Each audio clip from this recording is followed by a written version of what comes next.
So மேஷ ராசிகளுக்கு மெயினாக இந்த 2026 நம்ம எடுத்தோன்னே என்னடா நம்ம நெகட்டிவாக சொல்கிறேன்னு நினைக்க வேண்டாம்.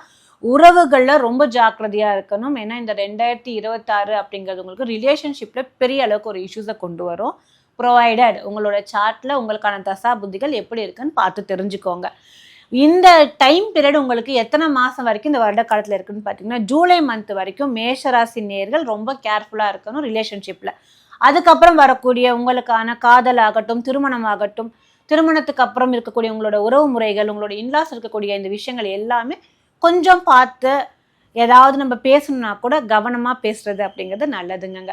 இருந்தாலும் உங்களோட ஃபினான்ஷியல் ஸ்டேட்டஸ் மேஷராசி நேயர்களுக்கு அடுத்த வருஷம் மே மாதத்துக்கு அப்புறம் ரொம்ப சூப்பராக இருக்குது. அதனால் அதை ஒரி பண்ண தேவை கிடையாதுங்க.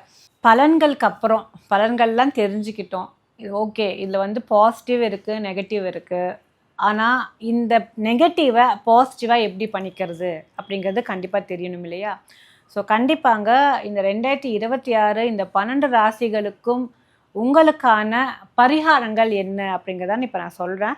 ஸோ ராசிகளுக்கு நம்ம எடுத்த உடனே தலை அப்படின்னு சொல்லக்கூடிய ராசி மேஷராசி. ஸோ மேஷராசி நம்மளுக்கு இந்த டாப் 10ல் எந்த இடத்துல இருந்தாலும் சரி இவங்களுக்கான பரிகாரங்கள் அப்படிங்கிறது பொதுவாக இந்த பரிகாரங்கள் 5 வகையில் பண்ணலாங்க. நம்ம என்னென்னா எடுத்தோடனே சிம்பிளாக எல்லாரும் கடவுள் வழிபாடுகள் செய்கிறோமோ இல்லையோ, எல்லாத்துக்கும் அந்த ஜோதிட அறிவு இருக்கோ இல்லையோ, நம்மளுக்கு சிம்பிளாக ஏதாவது ஒரு விஷயத்த பண்ணும்போது அதுக்கான ரிசல்ட்ஸ் நம்மளுக்கு கிடைச்சா நல்லா இருக்கும்னு எல்லாருமே நினைப்போம் இல்லைங்களா? அதில் இந்த பரிகாரங்கள் அப்படிங்கிறது சில பேர் சில விதமாக சில பேர் பல விதமாகவும் சொல்கிறாங்க. ஸோ நம்மளுக்கு என்னென்னா ஈஸியாக நம்ம இருக்கக்கூடிய இடத்துல இருந்தே அதுக்கான ஒரு ஆக்டிவிட்டிஸ் நம்ம செய்யும்போது நம்ம இந்த பிரச்சனையிலேருந்து வெளியே வரலாம் அப்படிங்கிறதுக்காக சொல்லக்கூடியதாங்க இந்த பரிகாரங்கள்.